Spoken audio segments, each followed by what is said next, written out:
in Jon Dunham now. He's been sitting patiently in the sweltering heat in the studio, which I must confess is quite nice. It's bitter outside. Ed has just been under the knife at the hospital. He's off now for a quick rub down. And I thought, he's just given me not quite sure what that was, but I can't really describe that in too much detail. But Ed's left us for the time being, and we've got Jon. Jon, welcome once again. You're on here as much as I am these days now. But, no worries. It's season's greetings to you. It is, and to you too. Boxing Day games then, very few and far between for the Poppies at home since we've been together anyway. Yeah. I think is it you were at that game 0-0 draw against Tamworth at Rockingham Road in 2008, a bore draw. We had to have the fans can't remember it. Sweeping. It was that inventive, wasn't it? It was that memorable. Yeah, can't remember. But there's a classic games in the past, isn't there? And Boxing Day football's always special, isn't it? It's my favourite day of the year. I think it's fantastic footballing wise. You know, it's up and down the country, and certainly since as far back as I can remember, when I was going as a fan wherever it was, it's what Christmas Day was one thing, but Boxing Day was about football and nothing else. And I'm fortunate in the job that I do that it's stayed that way. So really looking forward to it. It's always.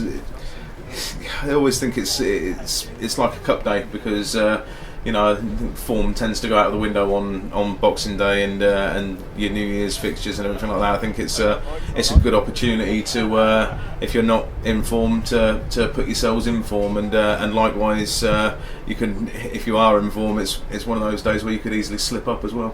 Games against Kings Lynn always very difficult. We've always seemed to just pip them at the post in the majority of games we've played them, but it's always a very, very hard game. The game earlier on at the Walks, Kettering were a goal down, come back and won 2-1 against Setchell's side, the side that in those days that included Gary Mills, who of course we know where he is now. He's down the road that you see on a regular basis. But again, Northamptonshire football in general, on a sort of mediocre level at the moment, isn't it? You've got one doing well, we can't mention them. One going to get relegated, we can mention them. And Northampton Town, of course. Yeah, it's sort of hanging in there, and it's sort of in the balance a little bit. Like you say, Corby are struggling, and I've got some. I think I said in a match report about them recently that we're starting to deal possibly in miracles for them a little bit with trying to stay up. Them who I won't name for your purposes down the road. If you, them who shan't be named on here at least. Down the road are going very, very well. To be fair to them, and they have. It's a tough league that they're in. Yeah, it is. Yeah, and they have done really well. They're unbeaten since the first week of the season. So in the league. Why is that, John? Because I know we're talking about them, but they started off so poorly, and then suddenly they just clicked. Yeah, they had a bit of a rebuilding job to do during the summer because they obviously got to the playoff final last year, lost, and the squad sort of dwindled away a little bit. And as it does at this level of non-league football, there are a lot of changes every year, and the manager there has had to gradually build it up, and now he's got a very decent, strong squad. And they work hard, they work really hard. They've got some decent players, but they work. Every time I've seen them, their work ethic has been brilliant. It's dragged them through some games where they might have lost or they might have drawn and they've won or drawn instead. So they've got a good unbeaten record going on, and they'll be in and around the playoff places for sure. Steve Kinnerborough leaving the Poppies to go to Corby, a bit of a shock for you, was that? I know, like you, a lot like me, you knew a little bit about prior to him going, but I've got wind that it was going to happen. So when it was announced, it wasn't a shock. But at the same time, I think overall, I can understand why it was a bit of a shock. And I think they'll miss him because I think he was a well-liked person around the dressing room. I think he has done a decent job with the academy here. Of course, it's natural language over there in Corby, isn't it? I mean, he was always very difficult to understand. It is, it is. But listen, I like Steve. He's a good guy, and I actually watched him make his debut. I think from what he said to me, when I chatted to him, he said, playing is kind of a big part of it, and is part of his deal from going over there is that he's going to be seen as a player first and foremost, as well as a coach, and then obviously later on. Early next year as the academy director, so I think he wanted to get playing away. He played pretty well as well, actually, against Workington. So fair play to him. He's a good guy, and I wish him well. Yeah, same here as well. Steve did say to me once when I interviewed him that he doesn't like missing games, and I think for the first 2 seasons he didn't miss one, and then of course he's missed quite a few due to his coaching roles. And as you say, if he wants to play, then he's got a bit of a guarantee over there that he's going to be considered as a player. You know, not guaranteed games. No one's guaranteed games, but guaranteed that he's going to be, you know, seen as a player. And I think that's what he wants. He wants to try and nail down a starting place, and as well as doing a bit of coaching. And so like I say, fair play to him. And they're going to need They're going to need all the help they can get over there at the moment. Like me, you speak to Marcus Law quite a bit on a weekly basis, and what are your impressions of how Marcus is taking the pressure that he's under at the moment, especially with the chairman's desire to win promotion this season? It's not really been working out for him so far, has it? No, and I think it's. I mean, every game's going to be big for him from now on, because we're over halfway through the season. They're off the pace. I know before me Ed was talking really positively about it, and that's understandable. I think I look at it slightly more negatively in that they're 10 points off the playoff places. There's less than half the season to go. The margin for error is tiny, and then when you've got games like this, what you're looking at here, and Marcus alluded to this when I spoke to him last week in the build up to today, in that Kings Lynn are just below Kettering, and both of them are right off the pace. And if there is a loser today, the season's not over, but it's going to be a long way back for either team that loses today. I think, because you've got to get some momentum behind you. Both of them, if they have ideas of getting into the playoffs, have got to put a run of, at some point, they've got to put a run of 5 or 6 wins together, I think, in a row. To get there. And the thing we know about Kettering is from last season under a Marcus Law team, they've got it in them. We saw it last season in the second half of it.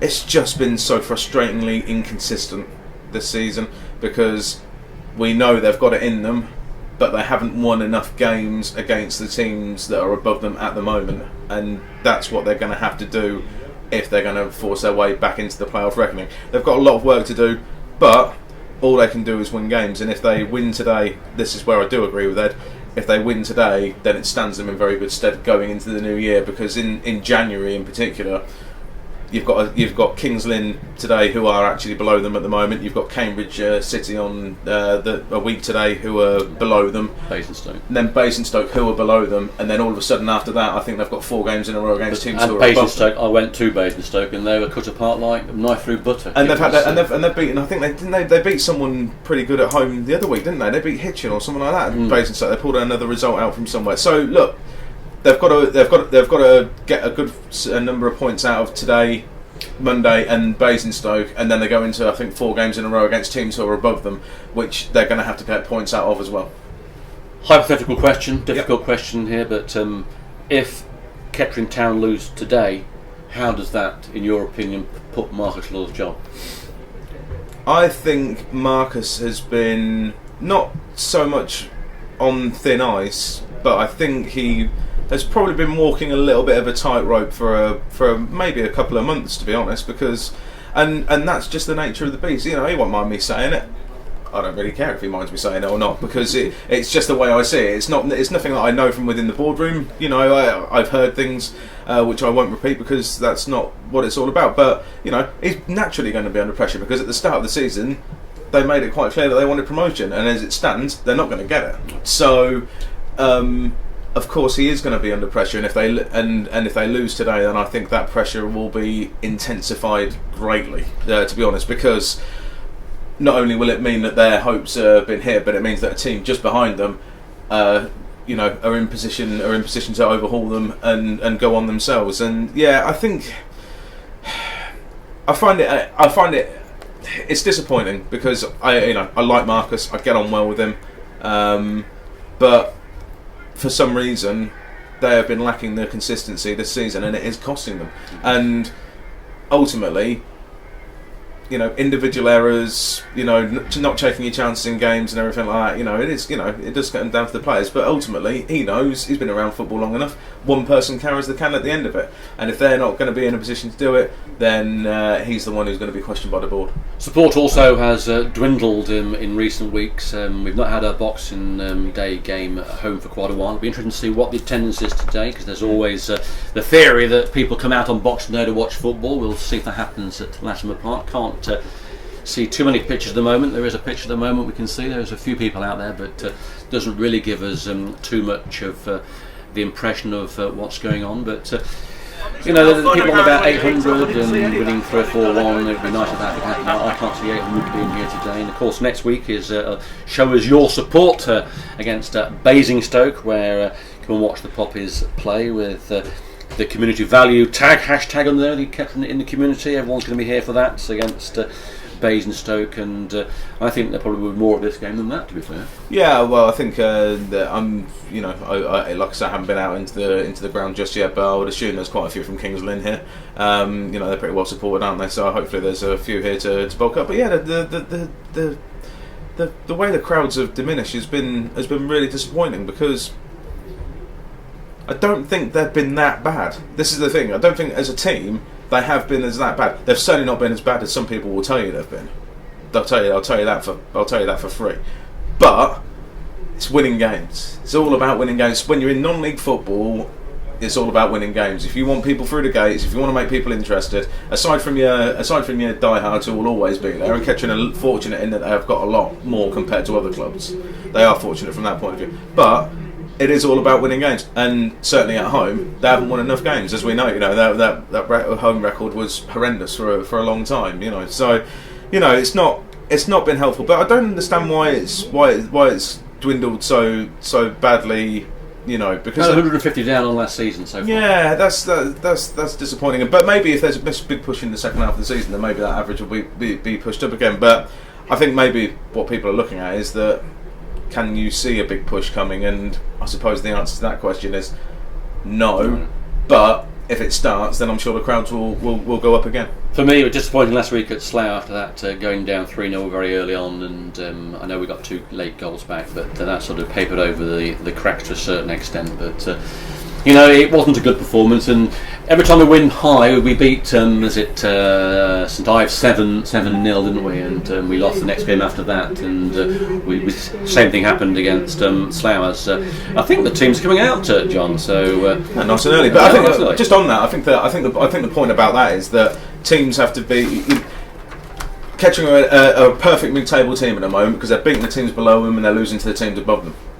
Makes you mid-table. So what they've got to do is they've got to maintain that record against the teams below them, and then certainly, like I said, in the second half of January, when they play the likes of Leamington, I think Frome, I think there's a couple of others, Merthyr, I think they've got to play as well. Teams who are right up there, exactly. They're going to have to start picking up results for them, chipping against them. Yeah, and chipping them. If they're going to start moving up that table towards those playoff places, got to start beating teams above them for sure. Well, there's the views of Jon Dunham, his Boxing Day thoughts here on Boxing Day, as I say, and the teams are in the tunnel.